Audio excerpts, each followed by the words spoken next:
I knew I needed resources if I was going to track down Roscoe Bob Bryant, and hunting Plummer looked like a good way to get rich quick. As the local vigilantes exposed him as the leader of the bandits, and put a generous price on his head. Plummer rallied his gang to plunder one last gold mine before making their escape, and that's where I thought I'd find him.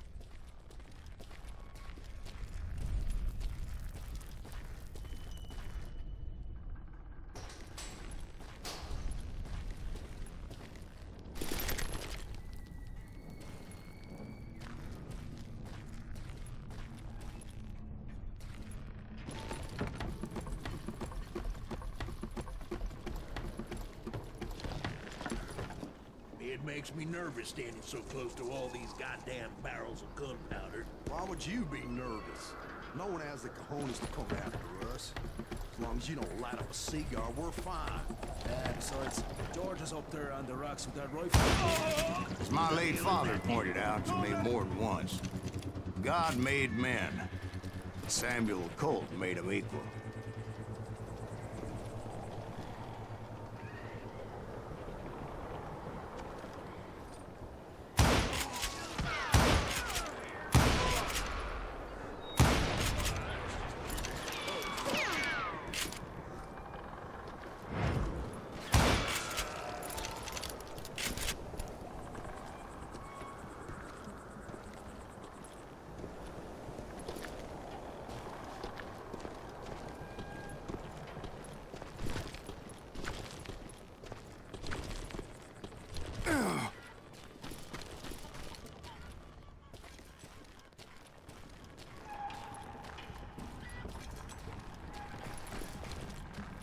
I knew that dynamite wasn't mine, so I decided the polite thing would be to return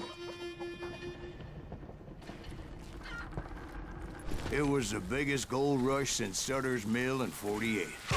Unfortunately, prospectors weren't the only ones drawn to those riches.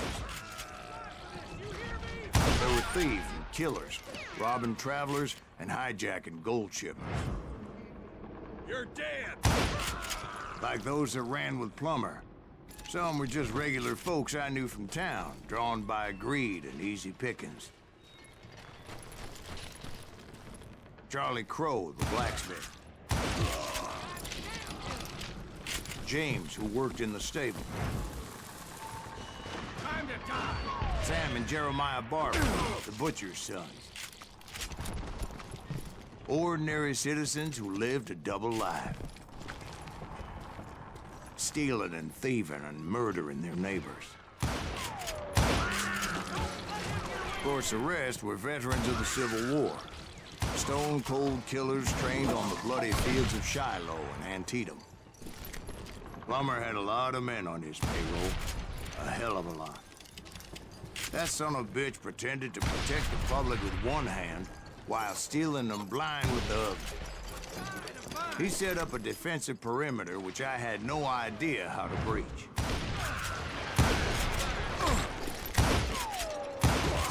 Dangerous, desperate individuals.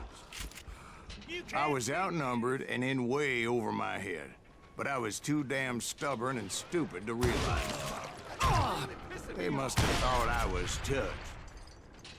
Or had some kind of death wish, seeing as there were barrels of gunpowder everywhere.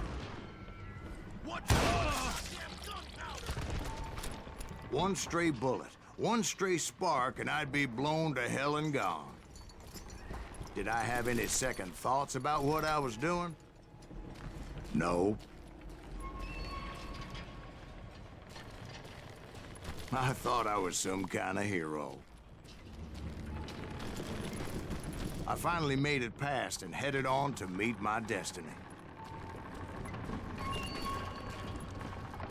But first, I had something I needed to figure out. I had a few ideas on how to get into that mine, but once I made my decision, I knew there was no turning back.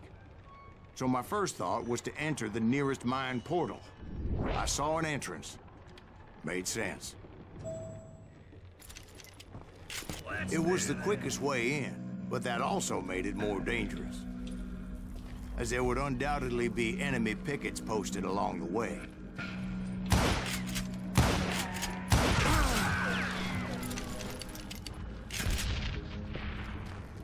our goal.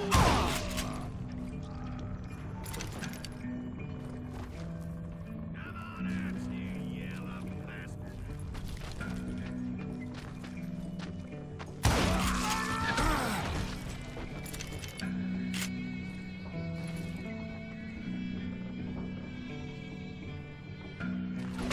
Do this.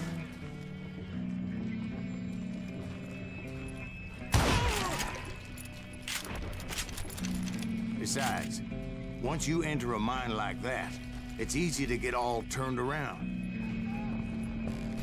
And that confusing maze of corridors wouldn't even be the worst of it. Some of those shafts could be as deep as hell. A single stumble or misstep can easily end in a deadly plunge to oblivion. I got this. I will drop you down a mine shaft. You can run, but you can't hide. You don't deserve to die.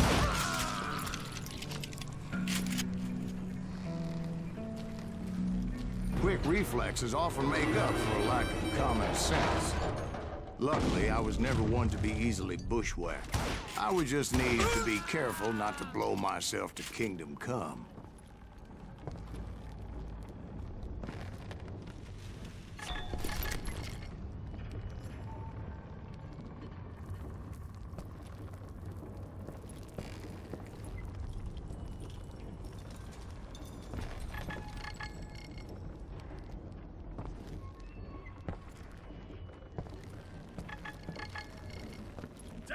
With all that gunpowder and dynamite everywhere, a body has to know what he's shooting at.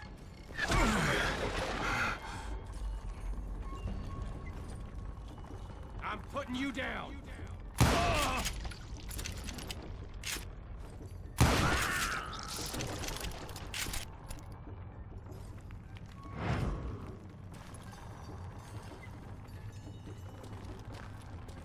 One wrong bullet could have turned that mine into a dad-blasted tomb.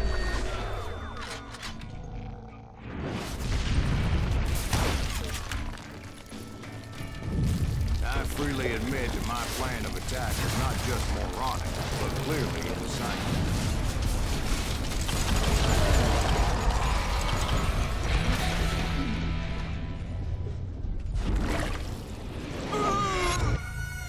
It's a good thing that I abandoned that ridiculous plan before I even tried it. Instead, I spotted a ladder, way into the mine from the opposite side.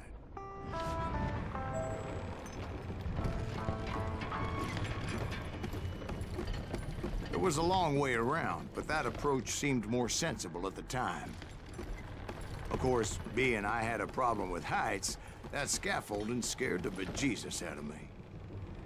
Climbing down that ladder required some caution, because even though I had a younger man's reflexes, no man can dodge a damn bullet while climbing down a rickety ladder. I was determined not to give up. That Sheriff Plummer seemed quite the despicable character.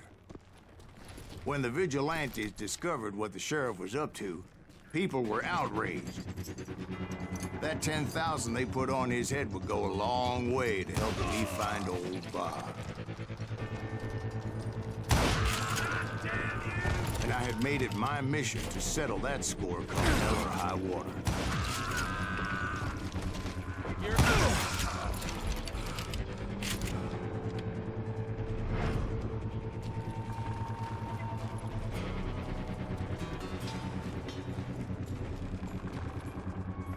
But first, I would have to make a choice. Take the elevator or climb the ladder.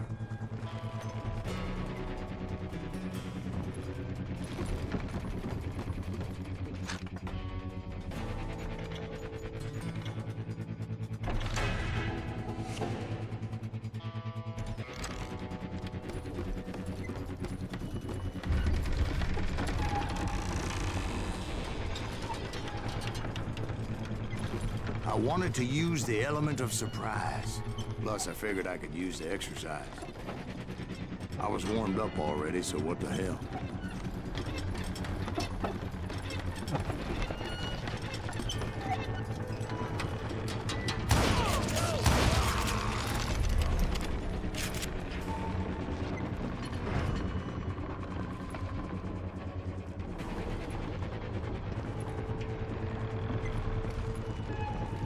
Plummer was a mad dog killer, and the people of Nevada City deserved better.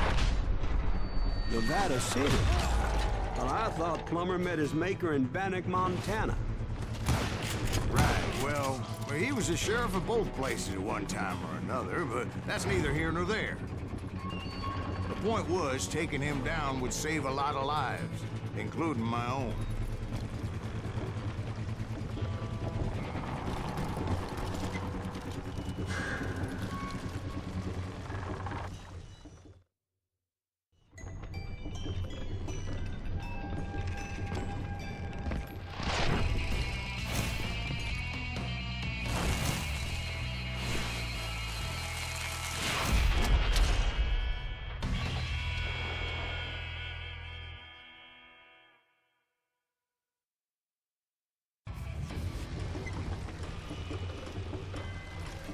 What'll blow you into next week, boy?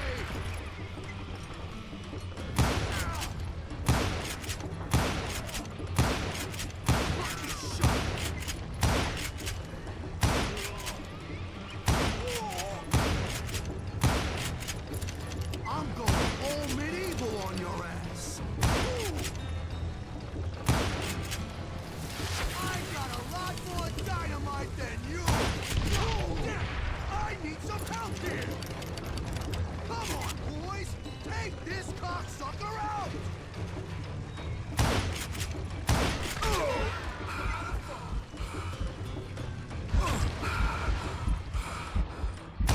I ain't dead yet. Did that asshole just kill Red?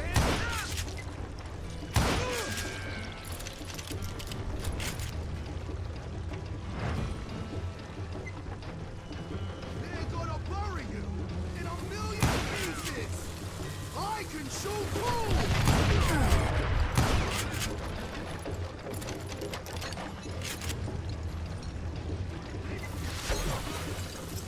Run!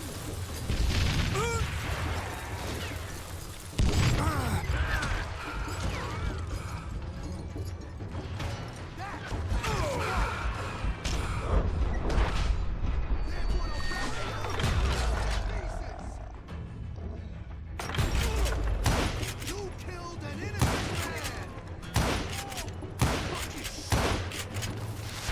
What do you think you're doing? This cocksucker is smarter than he looks! Who said you could throw dynamite? I got a lot more dynamite than you! Plummer wants that asshole dead. That's this, you son of a bitch! So that's how Henry Plummer died. Him and his crew were worth their weight in gold. And now, I was officially a bounty hunter.